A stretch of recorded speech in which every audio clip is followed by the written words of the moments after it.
ഈശോമിശിഹായ്ക്ക് സ്തുതിയായിരിക്കട്ടെ. ഈശോയിൽ സ്നേഹമുള്ളവരെ, ഇന്ന് ദുഃഖശനി. ശരിക്കും പറഞ്ഞാൽ നമ്മുടെ മാമോദീസ വ്രതമൊക്കെ നമ്മൾ നവീകരിക്കുന്ന ദിവസമാണ്. പക്ഷെ ശരിക്കും ഇന്ന് നമ്മൾ ചിന്തിക്കാൻ പോകുന്നത് ദുഃഖ വെള്ളിയാഴ്ച കഴിഞ്ഞു. ഈശോ മാതാവിനെ യോഹന്നാന് കൊടുത്തു. യോഹന്നാൻ മാതാവിനെ സ്വന്തം ഭവനത്തിലേക്ക് സ്വീകരിച്ചു. ശരിക്കും ബൈബിളിൽ യോഹന്നാൻ്റെ സുവിശേഷം എഴുതി വയ്ക്കുന്നത് ഇങ്ങനെയാണ്: ഈശോ താൻ സ്നേഹിച്ച ശിഷ്യനടുത്ത് നിൽക്കുന്നത് കണ്ടപ്പോൾ മാതാവിനെ കൊടുക്കുന്നു എന്നുള്ളതാണ്. അതായത് ഈശോ സ്നേഹിക്കുന്നവർക്ക് ഈശോ കൊടുക്കുന്ന സമ്മാനമാണ് മാതാവ് എന്നുള്ളതാണ് യോഹന്നാൻ സുവിശേഷം എഴുതി വയ്ക്കുന്നത്. അവിടെ യോഹന്നാൻ കൊടുക്കുന്ന റെസ്പോൺസ് എന്താണ്? മാതാവിനെ വീട്ടിൽ സ്വീകരിക്കുന്നു. പിന്നീട് മാതാവ് നിന്ന ഈ വീട്ടിലേക്കാണ് ചിതറിപ്പോയ എല്ലാ ശിഷ്യന്മാരും ഒരുമിച്ച് കൂടിയത്. മാതാവ് ഒരു ഒരുമിച്ച് കൂട്ടുന്ന ഐക്യപ്പെടുത്തുന്ന ഒരു ഘടകമായിട്ട് മാറി എന്നുള്ളതാണ്. അതുകൊണ്ടാണ് കത്തോലിക്ക സഭ ഒഫീഷ്യലായിട്ട് നമ്മളെ പഠിപ്പിക്കുന്നുണ്ട്, സഭയെ ഐക്യപ്പെടുത്തുന്ന രണ്ട് സ്തംഭങ്ങൾ എന്ന് പറയുന്നത് ഒന്ന് പരിശുദ്ധ കുർബാനയും രണ്ട് പരിശുദ്ധ അമ്മയുമാണ്. ഇപ്പോൾ ഒരു വ്യക്തിയുടെ ജീവിതത്തിലോ നമ്മുടെ കുടുംബത്തിൽ പലപ്പോഴും സ്വരച്ചേർച്ചയില്ലായ്മയൊക്കെ ഉണ്ടെങ്കിൽ രണ്ട് കാര്യങ്ങളാണ് ശ്രദ്ധിക്കേണ്ടത്. ഒന്ന് പരിശുദ്ധ കുർബാന, രണ്ട് ജപമാല, പരിശുദ്ധ അമ്മയോടുള്ള ഭക്തി.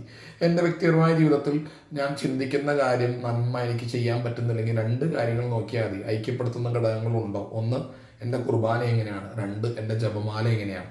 അതുകൊണ്ട് ഇന്നത്തെ ദിവസം പരിശുദ്ധ അമ്മയോട് ചേർന്ന് നമ്മുടെ ജപമാല ചൊല്ലി ഈശോയുടെ ദുഃഖ രഹസ്യങ്ങളെ ധ്യാനിച്ച് കടന്നു പോവുകയാണെങ്കിൽ രണ്ട് കാര്യങ്ങളാണ്. ഒന്ന് പരിശുദ്ധ കുർബാനയിലും ഈശോയുടെ ദുഃഖ രഹസ്യങ്ങൾ നമ്മൾ അനുസ്മരിക്കുന്നു. അത് മാതാവിനോട് ചേർന്ന് വ്യക്തിപരമായ ജീവിതത്തിലും കുടുംബത്തിലും ജപമാല വഴി നമ്മൾ അനുസ്മരിക്കുമ്പോൾ നമുക്ക് ലഭിക്കാൻ പോകുന്ന കൃപ എന്താണ്?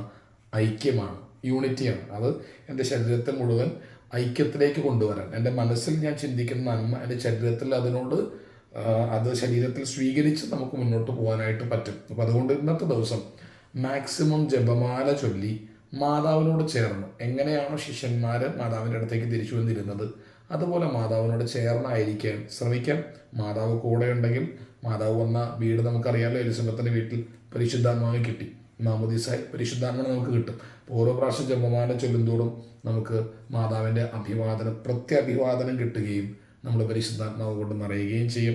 അങ്ങനെ നമ്മുടെ മാമോദീസയുടെ കിട്ടിയ ആത്മകൃപ ഉജ്ജ്വലിക്കട്ടെ, നമ്മുടെ ശരീരത്തിലേക്കും കുടുംബത്തിലേക്കും തിരിച്ച് ഐക്യം കടന്നു വരട്ടെ.